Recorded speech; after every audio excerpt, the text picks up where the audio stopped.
គ្នាថ្ងៃនេះខ្ញុំមកបង្ហាញពីរបៀបធ្វើនំគ្រក់គ្រឿងផ្សំរបស់យើងមានដូចជាអានេះម្សៅអង្គរម្សៅត្នោតបាយកកទឹកអំបិលខ្នុរអំបិលសហើយម្សៅខ្ញុំប្រើនេះម្សៅទន្សាយ2ម្សៅខ្សាយកខ្សាយហើយម្សៅត្នោតយើងប្រើម្សៅត្នោតខ្ចប់ហើយឧបករណ៍យើងត្រូវមាន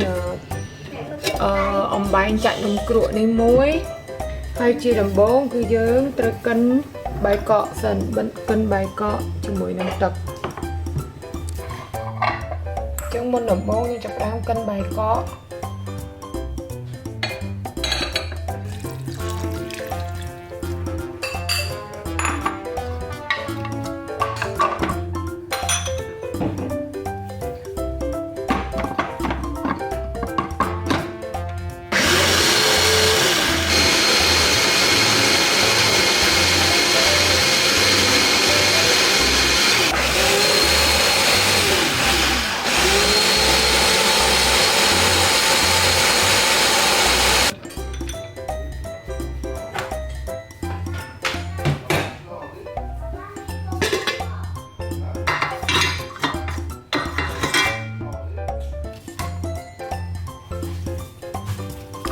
ស្លឹកខ្ទឹមយើងត្រូវហាន់វាជាមួយទូសិនណា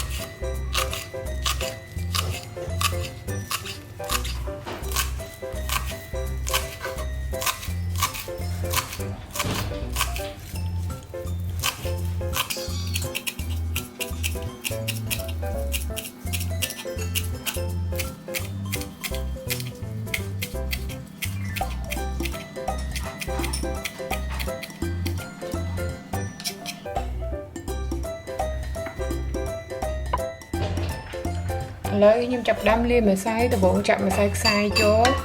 ម្សៅខ្សាយខ្ញុំប្រើមួយខាប់អត់មានអីវល់យើងអាចវល់នឹងកូនចានមកមួយកូនចាននឹងស្មើមួយខាប់ហើយម្សៅត្នោតនឹងកន្លះខាប់បន្ទាប់មកទៀតយើងចាក់បបរដែលយើងកិនមិញហ្នឹងយើងចាក់បបរនឹងចូលទៅ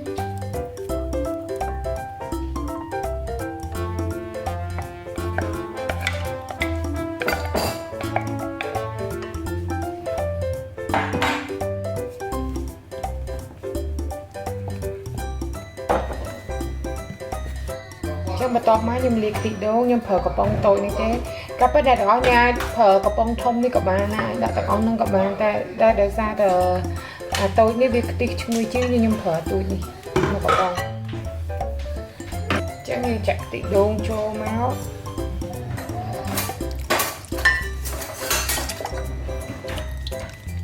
បើអ្នកទាំងអស់គ្នាមានខ្ទិះដូងកំប៉ុងអាចប្រើខ្ទិះគីឡូក៏បានដែរ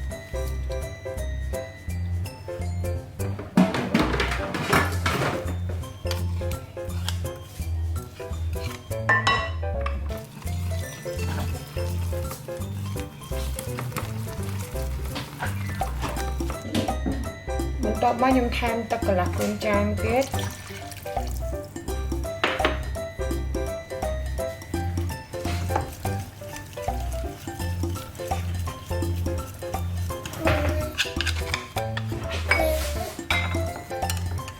បន្ទាប់មកខ្ញុំចាក់អំបិលខ្នុរចូល1ស្លាបព្រាកាហ្វេ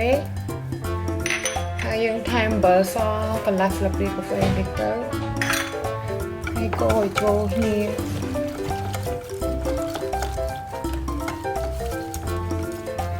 ចុងក្រោយខ្ញុំដាក់ស្លឹកខ្ទឹមចូលខ្ញុំប្រើស្លឹកខ្ទឹមច្រើនព្រោះខ្ញុំចូលចិត្តស្លឹកខ្ទឹមចឹងយើងដាក់ច្រើនទៅវាកាន់តែឈ្ងុយចឹងឥឡូវរួចរាល់ហើយយើងចាប់ផ្ដើមចាក់នំគ្រក់មើលទៅវារៀងក្រើមដោយសារតែមិញហ្នឹងខ្ញុំយកបាយកកកិនអត់សូវម៉ត់ព្រោះខ្ញុំអត់ចូលចិត្តម៉ត់ពេកដើម្បីពេលយើងចាក់នំគ្រក់ទៅយើងខាំពេលវាស្រួយទៅយើងញ៉ាំទៅវារៀងជប់វាមានជាតិដុំញ៉ាំអញ្ចឹងឆ្ងាញ់តែអ្នកទាំងអស់គ្នាអាចកិនឲ្យម៉ត់ជាងហ្នឹងក៏បានដែរឥឡូវយើងចាប់ផ្ដើមរៀបចំចាក់អញ្ចឹងឥឡូវយើងចាប់ផ្ដើមរៀបចំចាក់នំគ្រក់បើអ្នកទាំងអស់គ្នាអត់មានពុំនំគ្រក់អគ្គិសនីដែរនេះទេអ្នកទាំងអស់គ្នាអាចធ្វើពុំដូចខ្ញុំក៏បានដែរ ឥ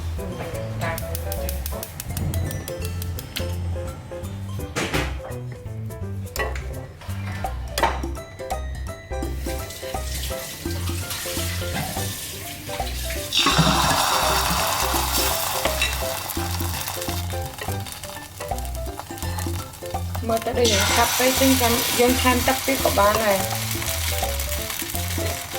ចាំតែសាំម្សៅយើងខាប់ពេកយើងក៏អាចថែមទឹកទៀតទៀតទឹកបានចឹងចា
អ្នកទាំងអស់គ្នាចង់ស្រួយពេលដែលត្រឡប់វាចូលគ្នាហើយនេះគឺយើង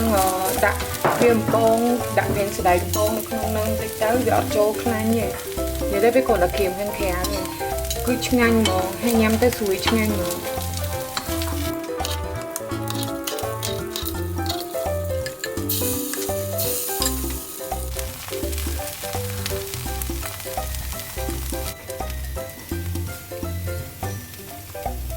ខ្ញុំចាប់បានលាយទឹកត្រីម្ដងអញ្ចឹងខ្ញុំប្រើទឹកត្រីកន្លះកូនចាន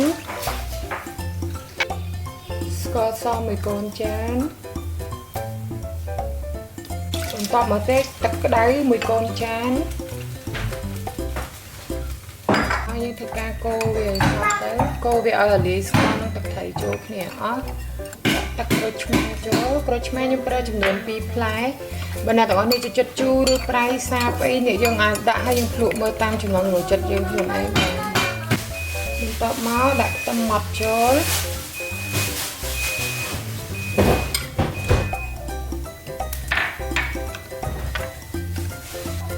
ចុងក្រោយដាក់ខ្ទិះដូងចូល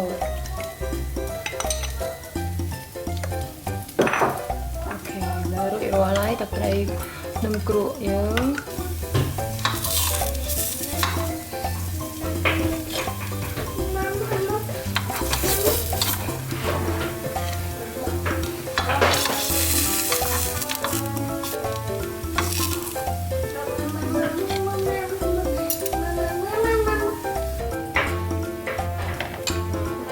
រួចរាល់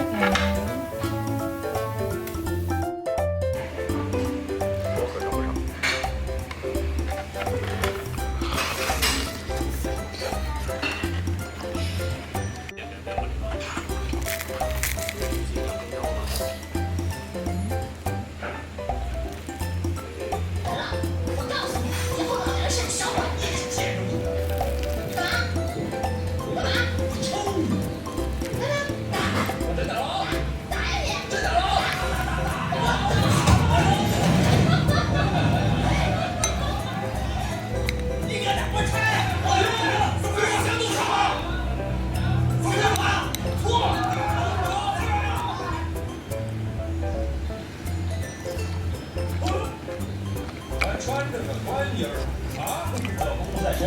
产德的父母，吃饭给钱。